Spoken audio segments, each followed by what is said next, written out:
Welcome to Talking Hoosier Baseball. We are recording this on Monday, February 24th, 2025. I am Carl James, joined by Chris Feeney, Cassidy Palmer, and IUBase.com writer Zach Horowitz. The Hoosiers followed up an 0-4 start in Week 1 with a winning weekend at the USA Baseball Complex in Cary, North Carolina. The Hoosier offense came to play on Saturday and Sunday, while starting pitching was excellent yet again, with Gavin Seabold and Cole Gilly both earning wins from their starts against Fordham and Harvard, respectively. Earlier today, the Hoosiers clawed back in a pitcher's duel to win with a gutsy walk-off single by pinch hitter TJ Schuyler. The Hoosiers are now 3-4 on the season, with 3 wins on the weekend, just as Zach predicted a week ago tonight. Well, a lot of Hoosiers did well. Chris, who is going to get the red belts this week? Thanks, Carl. Before I get to the belt, Zach, I have to bring this up. Today's game felt like a Mets-Marlins game, did it not? It did, exactly. Low scoring, and the Mets come out on top in the end. That's how it goes, Chris. I'm telling you, bro. I said I've seen this game 100 times, and the Marlins always win. I don't know. Doesn't feel that way to me. No, that's true. But, boy, if we had some back-and-forth games, Mets-Marlins. But like Carl said, tons of good offense, some great defense. The pitching was there, and it was a really business-like weekend, which we needed it to be. Of course, it ends with this back and forth. It was a great college baseball game. Is really what it was. Tying it in the 7th, take the lead in the 8th, give the lead back, take it back, walk off. It was great. Because of all the offense over the weekend, you got some guys who were not winning red belts that you might have thought would have, right? So we have somebody who had 8 hits, scored 8 runs, had a go-ahead 8th inning 2-out RBI today, is not getting a red belt, Joey B. So you're just like, how do you do all that? You don't get a red belt? That's amazing. Somebody who got their first career hit was a walk-off winner, is not getting a red belt. And that's TJ Schuyler. I mean, you would think that's a lock for a red belt. But if your weekend consists of 9 hits, scoring 7 runs, 10 RBIs, 2 home runs, you tie the game in the 7th, and you lead off the rally in the 9th, you get the red belt. So Corbin Dickerson, with our Alex Dickerson Award for the week, really outstanding weekend, and he's getting noticed a lot by scouts. I've seen 3 or 4 different scouts putting stuff up about him already. I mean, it's not just us who's noticing him, but really, really huge weekend for Corbin. It was fun to watch. For the defensive red belt for the Tony Butler, I had a hard time giving this one out to this young man, but for the only reason because Canada beat the United States in that hockey game last week. Will Moore played 3 games at third base, very, very solid the first 2 days, and then today with a couple of web gems. His first 3 games, Division I. For those who don't know Will Moore, he's at a Paris District High School in Ontario, Canada. He was the 9th overall player in Ontario, and he played for the Great Lake Canadians, and then they actually played at the BART. They sometimes we scrimmaged them, in the fall, and he was able to do that. So he had no errors. He had the 2 outstanding plays, and it was really – I didn't see it coming. When Coach flipped the lineup a little bit, the first thing I really noticed was like, whoa, Will Moore third base. So he really made a name for himself this weekend, I thought, and he definitely earned the defensive red belt. For the pitching red belt, I got to go to – I guess we have a 1-2 punch now, right? Because we had Cole Gilly win the pitching award last week, and now our Friday guy, Gavin Seabold's going to get it this week. 6 innings, 2 hits, 1 earned run, 7 Ks. And I really think it was important that he set the tone for the weekend. We were a little rattled the first 4 games. You come off an 0-4, it's just, I don't know. Him just coming out there, even though there was an error, they got a run or something, but 6 solid innings to start our weekend. So Gavin Seabold earned it there. A couple of pro awards, I guess, just to mention. Spring training has started. Matt Gorski has already hit 2 home runs, and one of them is a grand slam for the Pirates. Craig Yoho, 2 strikeouts in his innings pitched. Jack Perkins, 2 innings, no runs, 2 Ks. Scott Efros, 2 strikeouts in a perfect inning. And he made a great play. Carl, I bet you noticed this. I don't know if you saw the play. Did you see the play where he covered first immediately? and he caught it and he stepped on the base. And I said, that's not, I think Garrett Cole is probably teaching Scott Effross to not do what he did and just stare at the base. Effross flew over to first base, caught the ball, and stepped on the bag. So I'd say he's learning from his past Yankee mistakes. What can you do? Just a reminder, if you want to keep up with our alumni, there's two really good X accounts, Twitter accounts to follow. We got @ProBowlHoosiers, and then we have @DCWelch_24. That's David Welch. And those two guys do a really good job tracking our pros. @ProBowlHoosiers tracks every sport, every alumni. So check that out for any sport you want. He's even got like European women's basketball highlights. I don't know where he gets it all from, but he does a hell of a job. So those are our awards. We've got Gavin Seabolt, we have Will Moore, and of course Corbin Dickerson for this past great weekend. Cass, I heard you have the start of our weekend series update with Mount St. Mary's. I do. Thank you, Chris. This weekend will be a split, playing Mount St. Mary's twice and host Stetson twice. Mount St. Mary's will be up first, so I'll start with them. Hoosiers will be facing the Mountaineers at 1 p.m. Eastern on Friday as part of a split doubleheader. And then we'll face them again on Sunday at 11 a.m. Eastern. More breakfast with Ben. Mount St. Mary's is picked to finish 7th in the 13-team Metro Atlantic Conference, the MAAC. I always want to say MAC, and it's not the MAC. The MAAC. MAAC. They are currently 5-1. They also have a Wednesday midweek game, so they will not still be 5-1 by the time we play them. They swept Norfolk State in week 1, and they took 2 of 3 against St. Joseph University this past weekend. That ended yesterday, that weekend. Last year, they were 22-34-1 and 13-11 in the MAAC. And they have made a regional once in 2008, where they were they did not make it past the regional.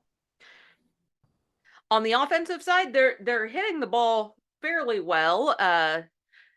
Again, keep in mind level of opponent, but hitting 284 as a team. Not a particularly high strikeout rate, but they also don't walk a ton either. It's fairly balanced and fairly low on both of those. They do, however, early on have 5 guys hitting over 300. That'll be third baseman Ty Freddo, who's hitting 417, left fielder Matteo Zeppieri, who's hitting 333, and those 2 guys are going to be your bigger power hitters. Freddo a little bit more on the home runs, Zeppieri a little bit more on the doubles, and can hit home runs. Right fielder Evan Meyer is also hitting 333, as is catcher Kyle Cincinnati. And then Nolan Book, the shortstop, rounds out the above 300 crew at 308. So those are a few bats to keep an eye on. On the pitching side, they have been very solid as a staff, with a total ERA of 3.81, which looks really good. Again, you look at level of competition, but so far they're doing what they're supposed to do. They also have a 1.25 whip, so they're not letting guys on all that much. They've struck out a lot of guys, and most of the pitchers haven't had any real issue with walks or HBPs. Their schedule has also been fairly wonky, like IU's. They didn't have a Friday game this past weekend. They've had an inconsistent rotation thus far, other than Sayre. He's a freshman. He started game 2 for both weeks, and has been arguably dominant, with the fact that somebody is going to have to go on short rest because they also didn't play on Friday. I could see them bump Sayre up to the Friday ace spot, given his performance so far. He currently has a .77 ERA and a .94 WHIP in 11 and 2/3 innings with 19 strikeouts to just 2 walks. This freshman has been dominant so far. The other starter who's gone multiple games is Eli DeRossi. He's also started 2 games, the first game of the first series and the third game of the second series. Could see him. He has a 3.0 ERA and a 1.22 WHIP, but he has 7 plunks and 6 walks issued in 9 innings of work. He is the one spot who has had free pass issues. The couple of guys out of the pen to watch for, Maximus McCrary. He has a 0 ERA and a .83 WHIP in 6 innings of work thus far, and a .182 batting average against.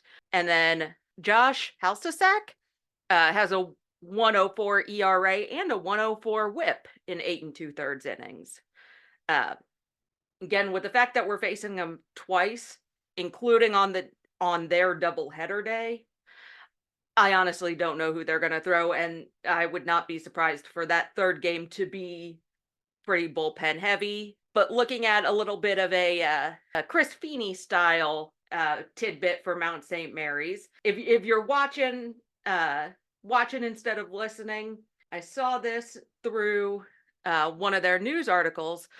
If you saw the Brady Feigl story from a few years ago, there were 2 minor league pitchers, both named Brady Feigl, both 6'4", pretty thick glasses, red hair, red beard, same build, pretty darn similar. They found out about each other because they both had Tommy John surgery done by the same surgeon. Nice. And they took a DNA test to see if they were related, because neither of them had ever met another Feigl they weren't related to. And they're both 53% Germanic heritage. They are not related. And for those who are watching, the Brady Feigl on the right-hand side of the screen is a Mount St. Mary's alum. And so I just couldn't resist throwing that in, because that's a whole lot of statistical coincidence that is kind of mind-blowing. Zach, who's our resident Floridian, is going to preview the host team, Stetson. Yeah, thank you, Cass. Stetson, out of DeLand, Florida, about 4 hours north of my hometown in Fort Lauderdale.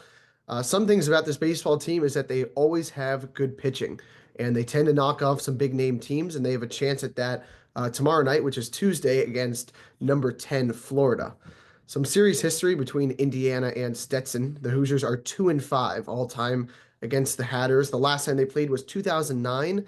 It was an 11-1 defeat for Indiana, where Jacob deGrom was 2 for 5. He scored twice coming out of the shortstop position. So when the National League had the pitchers hit, Jacob deGrom was one of the best. Some other notable alumni is Seattle Mariners ace Logan Gilbert and a Cy Young winning pitcher in Corey Kluber, who just recently retired as well. The Hatters and the Hoosiers are set to play 2 games. The first one Friday night, which is at 6:30 p.m. That's Bark at the Park at Stetson that night. And then we roll it over to Saturday at 1 p.m. Stetson currently stands with a 4-3 record. This will be their 4th game against a Big Ten opponent. They're 1-2 against the Big, with that win a big one against Penn State. They lost to Michigan in that awesome opening weekend in Puerto Rico, and then they got shut out by Iowa's pitching staff the following weekend. They opened the season 3-0 with their biggest wins against UConn and Missouri, and they've been on a skid ever since. So for this one, it'll be Stetson's first game of the weekend, while it'll be Indiana's second of the day as they play Mount St. Mary's beforehand. So back to Stetson, they pitched through a committee, but we should see one of 2 guys to start the game, and that is senior lefty Jonathan Gonzalez or former Indiana right-hander Ethan Phillips. To dig into it a bit deeper, I would assume that head coach Steve Trimper wouldn't opt for his pitcher to go against a team that saw his stuff before, so the southpaw Gonzalez should probably get the start on a week's rest. Lorenzo Miola is the most complete player on their team. He's the starting shortstop who has 2 home runs under his belt as well. And next to him at third base is Isaiah Barkett, a local kid who leads the team with a 310 batting average out of the 2 hole of their lineup. So that's games 2 and 3 of the weekend for Indiana. They play the host Stetson at Conrad Park, a beautiful place that hosted regionals in 2018. But before that, Wednesday at 2 p.m., IU has its home opener against Xavier, who beat the Hoosiers in extras in Surprise, Arizona last week. Chris, I'll go over to you. He'll provide some updates to his preview based on what we've learned the last 2 weeks. Thanks, Zach. Yeah, I mean, we spent some time on Xavier in the other pod, but just, we talked about it. They're a good team, and they've proven to be. They're good defensively. They're good fundamentally. They did not throw the ball around. They played well. They've proven throughout their other games this season. They're 4-3, by the way, and 3 out of 4 of their wins are come from behind wins. Well, we had to lead on them in our game, right? And then they had us down late, and we ripped our heart out with the tying home run. And they said, we don't care. We're just going to score again in the 10th. So, they're battle tested. They're coming off of winning a series at Liberty. And Liberty had been playing really well. And this was a road series for Xavier. And they lost the Friday night, but then they came back again. They were down 5-2 in the 7th on the Saturday game, and they won. And then they were down 4-2 in the 8th in the Sunday game, and they won. So these were road victories at Liberty. So these guys are really battle tested, man. That seems to phase these guys too much.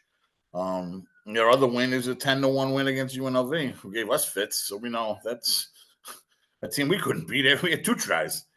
They have 86 strikeouts on the season. They've only made 3 total errors, and they've stolen 8 out of their 10 bags that they've tried. So really, they do a lot of things well, and I think we noticed that from when we played them. A couple names that I noticed, and it's funny because they're in the bottom of the order. So a couple of names to look out for. There's a Jake Bowden. He's only hitting .550, and he's played every game. He's slugging .1240. He's got 9 walks and 2 steals. He bats 9th. And then there's 6-hitter Landon Mesnick. He's hitting .350, OPS of 1,100, and 7 walks for him. So this is the bottom of their order. So there's really, you got to get the guys up top, and then you don't get any free passes down below. I think that they are going to want to get a little revenge after what happened. I think that was a game after Jolly's home run that we all thought we were going to pull off in the end. It just didn't happen, It's 2:00 at the Bard on Wednesday. Obviously, it was supposed to be Tuesday at 4, I think. And I guess weather, or maybe because we played on Monday, for whatever reason, they were able to move it to Wednesday. It might have been just so that Carl could go. We're going to check with Coach on that. Word was Carl wasn't making that Tuesday at 4 p.m. So we'll see what happens. And for those who don't know, it's free. It's a non-ticketed game. All these February midweeks are. So just show up if you can. I know it's work and everything.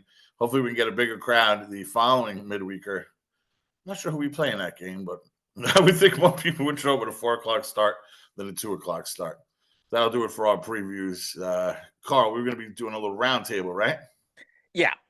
So, we just want to have kind of go through the discussion. Obviously, last week we're all scratching our heads, what has happened, and then we were kind of dug into what we saw, and I think we did a good job of not hitting the panic button last week. But at the same time, you can't just go, wow, everything's hunky-dory because they had a nice weekend and won 3 games. So for our roundtable, we're just going to ask the question, how do we feel about the progress that's been made over this past weekend? All right. So I have a couple notes here. First of all, 7 errors in the first weekend and only 3 of those this weekend, with none of them in today's game against Northwestern.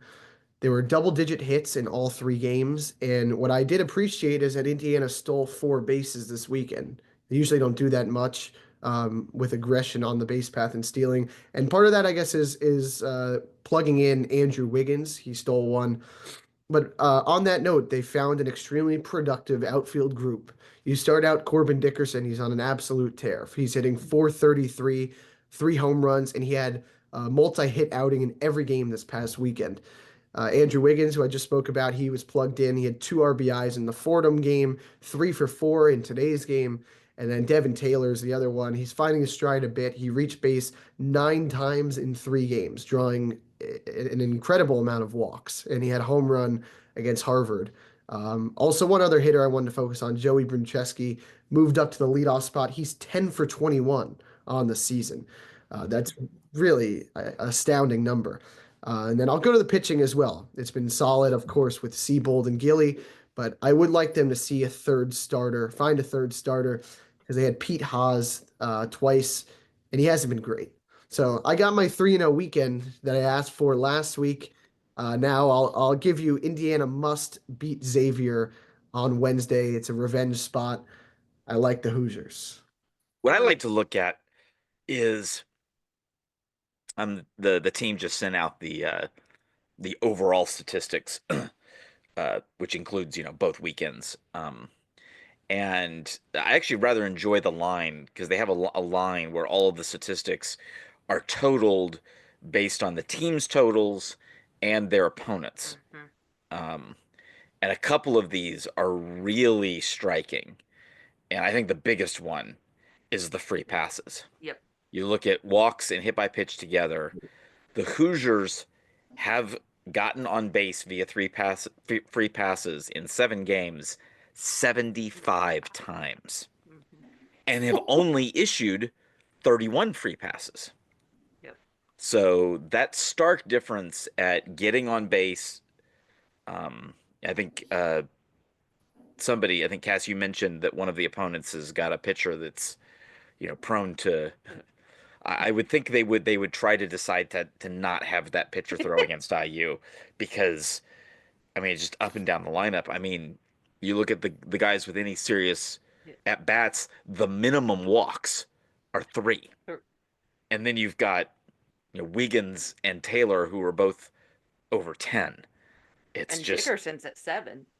Dickerson and Jolly, both of them.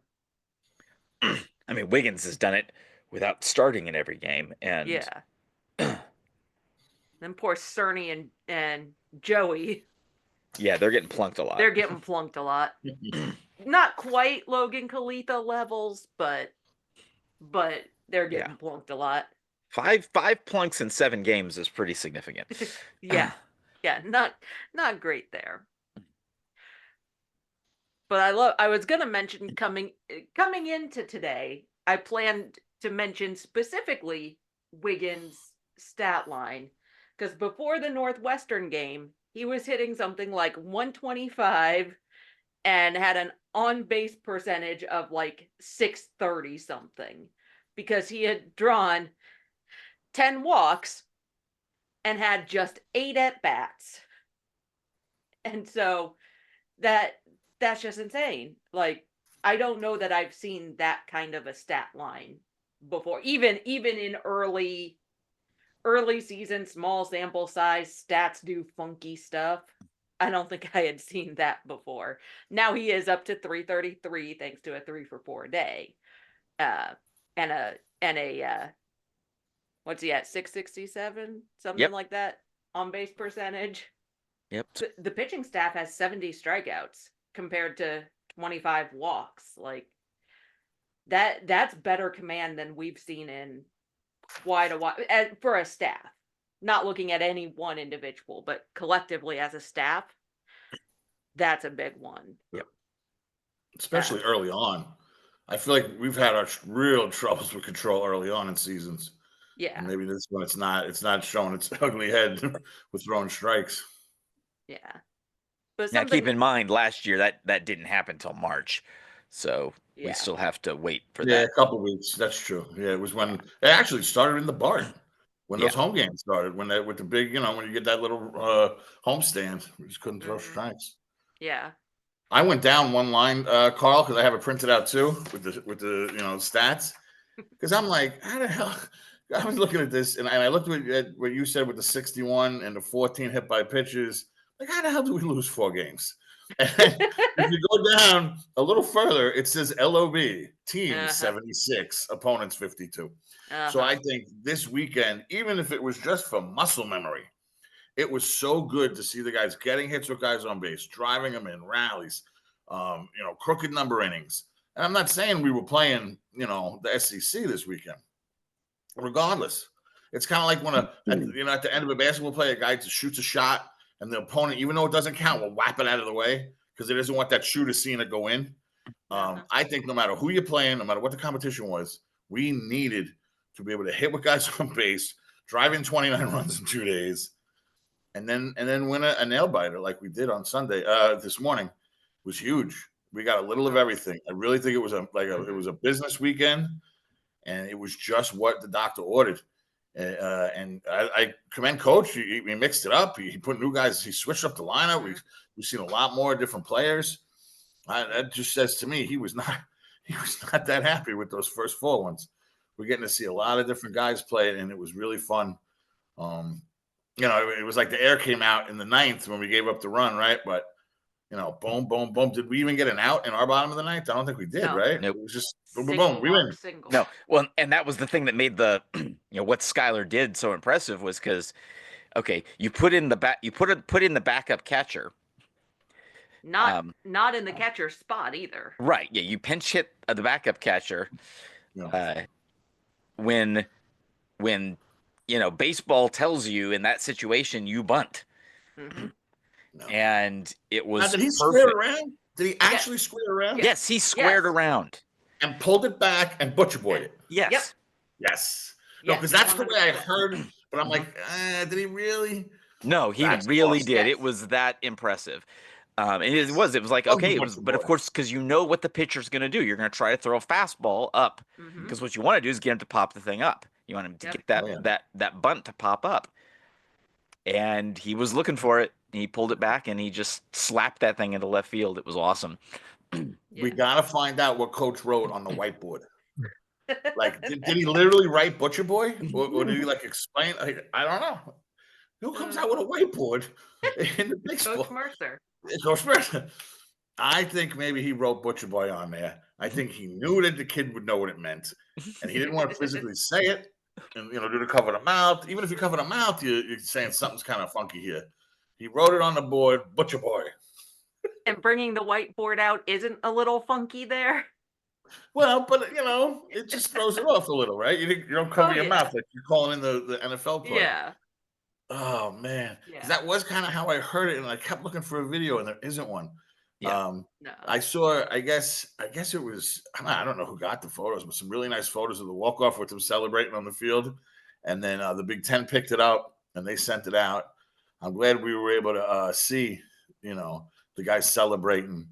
In these road games, you want to be able to see, a lot of stuff and hear it, whether it's video, pictures. So I was definitely grateful that whoever snapped those of the dog pile was very cool to see. I mean, especially TJ has that now forever. Yeah. Also, if Skylar got that bunt down, the first baseman was crashing. If that was on the right side of the infield, that first baseman would have thrown that over to third base and gotten the lead runner out. If he placed it down the third base line, it would have been the pitcher or even the catcher maybe trying to make the throw. But if he got that bunt down, if he put down the bunt, there was a chance that the runner was out on third base. He pulled that back, and it was right up the middle. It was right over the pitcher's head. It could not have been more perfect, and the throw wasn't close. It was just really a well done job from TJ Skylar. Yes. What a way to get a first hit of your career, huh? Oh yeah. Well, that's awesome. I also want to give a little bit of a shout out to Hanley in that 8th inning because it was a gutsy move to go for that stolen base. If he hadn't gotten that, I would have called it bonehead move because one of us might have in the chat. I'm sorry. But if he hadn't gotten that, the way that next single was, he's not scoring from second on that. And IU doesn't get that run in the 8th. Yep. So I do give props to Hanley for that one because, again, that's a gutsy move. I don't know if he had the signal to go for it, if coach signaled it, or he just went for it. But that's a game change stolen base right there. I mean, I think for the most part, that's got to be a player's decision. because I would think so. just basing them, there's just you don't have time to check with a coach. Right. Right. So He gets hit every day too. Every day, Yep. Jake. and This that's kid every game. Yep. that's the other thing. I don't know that I've ever seen a freshman start the season. It's rare enough to see freshmen start all 7 of the first games. Right. I don't know that I've ever seen a freshman get a 7-game hit streak going. Got To 10, start the 10 season. hits already, this kid. Mm-hmm. I thought the first weekend there was some even opportunities that he didn't excel in. Like it could be as good as it is, it could be even better. Mm-hmm. I'm And serious. I was like, whoa, oh no, he's a freshman. It's okay, you know. And Yeah. nonetheless, hit every That's right. single game. Well, keep in mind, he did that in the middle of that was a one hitter. Yeah. He broke up the one. That's one right. hitter. He broke up the no. Yep. That's right. So he was the only one to get a hit that day. Yep. Yeah. That's He's right, I the only forgot one about who that. can have a 7-game hit streak. Yeah. So there's been a lot. So it's been a wild 7 games. We obviously should have more wins. I'm not going to let this weekend take that comment back because we should be we're 5-2, 6-1, and we're not. And it's going to cost us down the line. But what we can do is maybe pick up some games we thought we weren't going to pick up or we're not expected to pick up. We can trade those out later for ones we should have won earlier. Well, and a big early indicator to me, looking at some of the beyond the box score stats, some of the stuff that I have to calculate by hand, one of the things that's standing out to me is, again, early stats, small sample size, all of those caveats here. But the team's currently batting .471 with a runner on third and fewer than 2 outs. But even bigger than that, they're being productive in those, whether that's an RBI, it could be an RBI ground out, it could be a walk, a plunk, reaching on an error, doesn't matter. They're being productive in 75% of those situations. And that's a good early sign, because I remember years past where we're just lamenting all of the runners who get to third with fewer than 2 outs and don't come around. So far, that seems to be a good sign. They're batting .276 with runners in scoring position, but they're productive in those situations 53% of the time. Those are good early numbers. That's positive. That's a positive place to start from. I don't think we can wrap it up without bringing up the strike him out, throw him out double play either. Yep. That was big time. Yes. That was a big momentum changer. I don't know what would have happened if he didn't strike out or if he didn't get thrown out, or nobody does. Right. But damn, was that a rush? Like we needed that. That was just big time play. You got a freshman on the mound, right? Of course, Jake's Jake, but that was big time. Coming off that field, they must have felt amazing. And then you take it from there. I just didn't want to go the week pod without bringing that up because I thought that was a huge game. That is fair. And overall, it's important because you mentioned the left on base. There is another very glaring part of the totals versus opponents, and that's the fielding percentage. Indiana's fielding .961 right now, while opponents are fielding .985. That is a massive difference. And that was a point that Zach brought up earlier that improved obviously this weekend. But that's something that was being talked up so much in the fall that this was supposed to be a much better defensive team. And the hope is that they continue to progress because that's important.